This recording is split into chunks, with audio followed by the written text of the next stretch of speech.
Hey guys, this is John, and I'm playing Ilves in the 3-minute pool on ICC.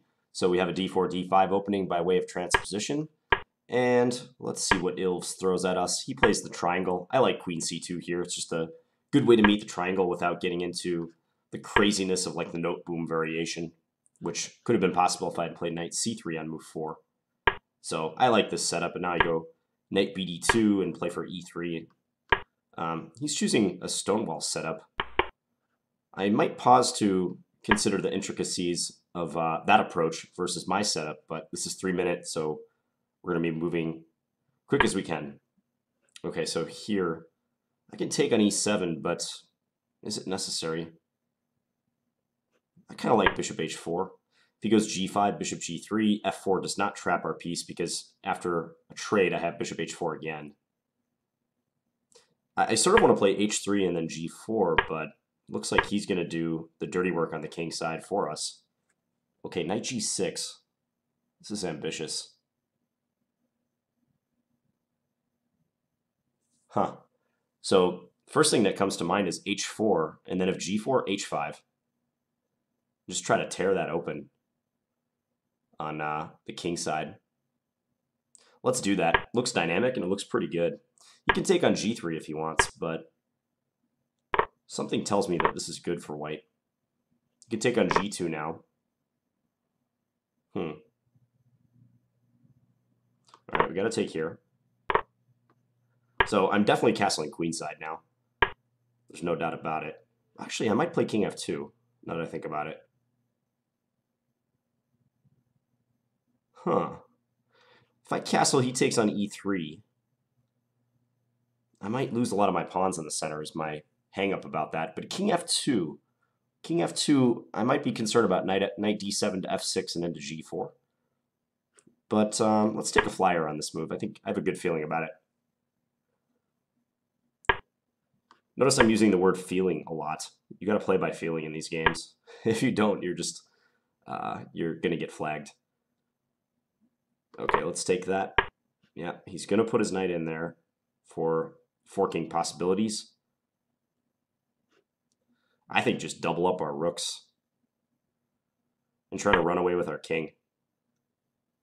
Check. That's what I'd like to do. Like now I was thinking just king here. I clearly can't take because he would take with his f-pawn.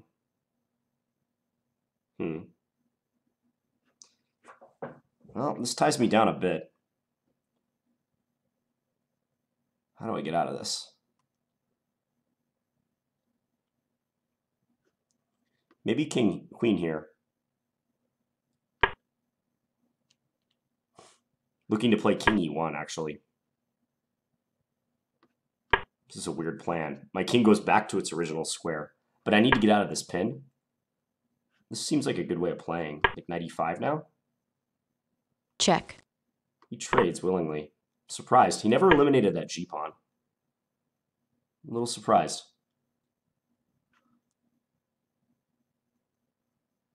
Huh. Okay, let's take. Let's go rook f2 after this. Let's just defend. Defend these errant pawns. I have 30 seconds left, though. Wow, I'm way down on time. I gotta fly now. Okay, let's go g4.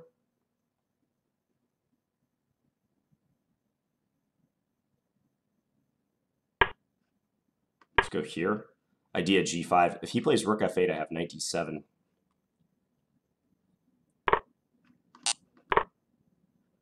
Let's take this. Let's pre-move that. My position is very good. g5 is coming. Okay, let's just bring this up first. Honestly, I think he has a hard time moving.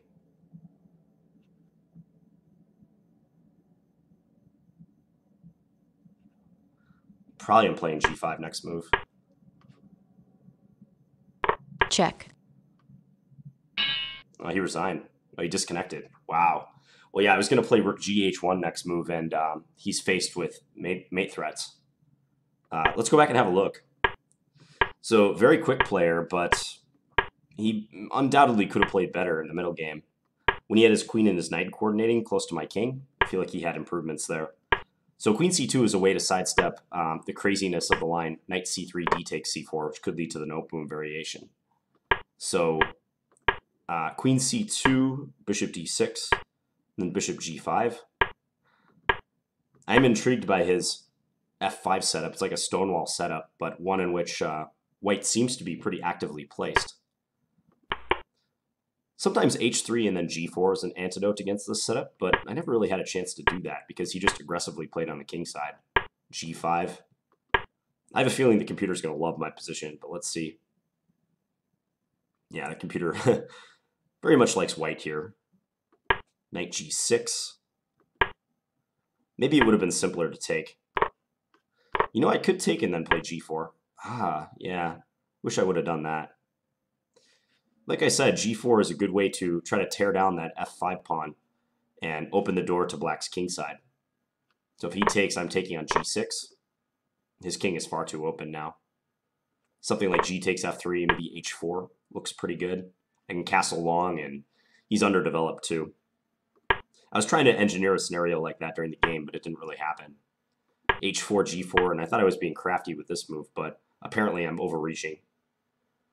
Yeah, h5, he took here. I took on g6. Better to take on d6, apparently. Maybe because then his queen is further away from the king side, can't do as much damage. If take, rook g1, and then queen h2, I have knight f3. Or castles, I suppose. Yeah. So instead of that, I simply took back on g6. He took on g3. I paused for a second to think about knight takes f3, but I didn't seriously consider it. I just took his bishop back. He took g2, rook g1, queen g5. So he's attacking these two pawns. Now, normally when you have the initiative and you're better developed, like you don't care about losing a pawn or two, but somehow castling and queen takes e3 rubbed me the wrong way. Maybe it's because he has this very strong barricade that I'm not sure how to get through. And also the weakness of d4. I think I'm losing that pawn too. But I took a chance on king f2. It just, this knight quickly becomes a problem when it gets into f6 and then g4 or e4.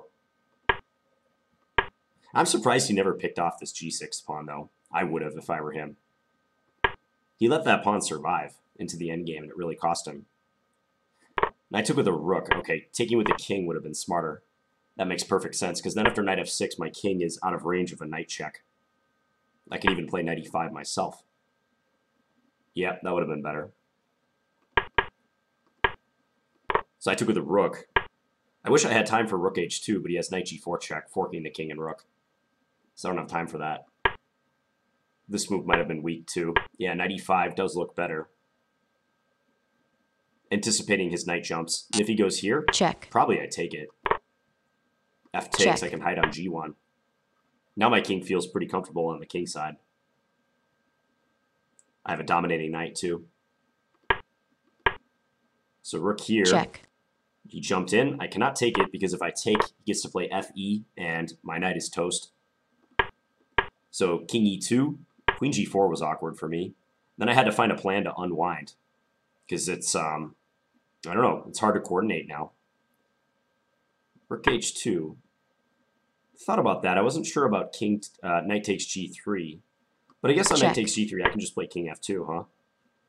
Check. And if he gives a check, I can take, attacking his queen.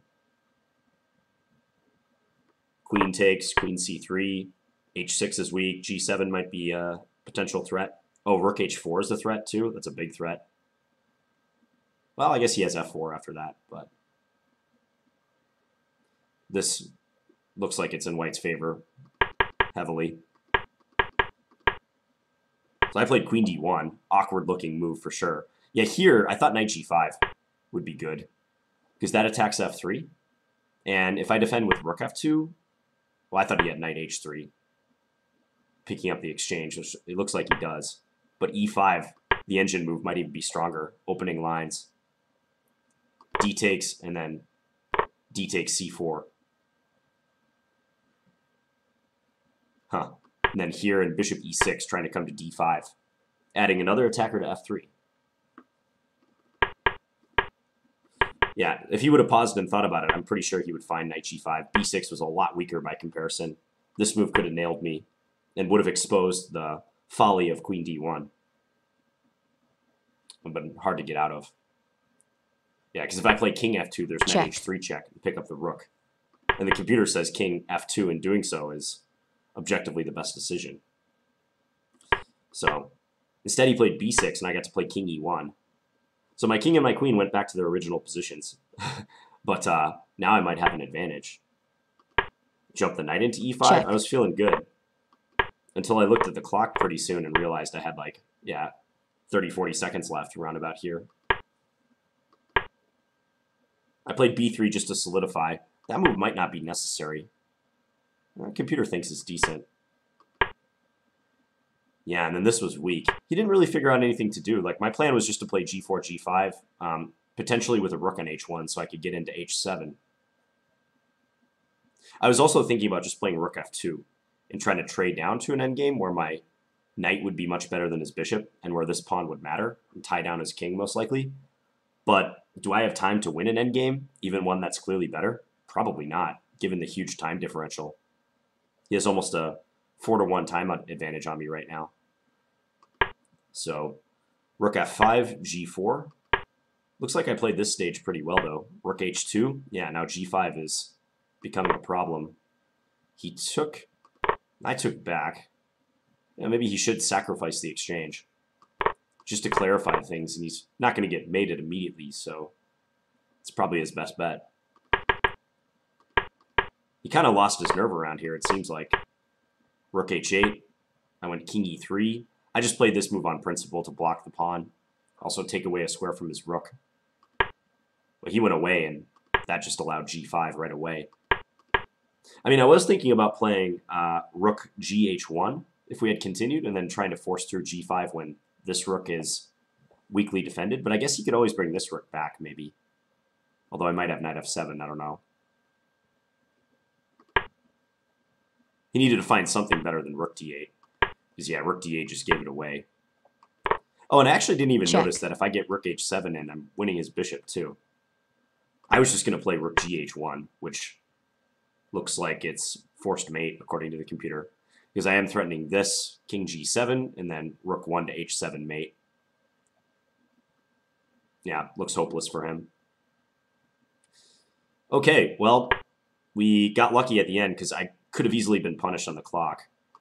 Let me just check who this player is. I feel like I played this player.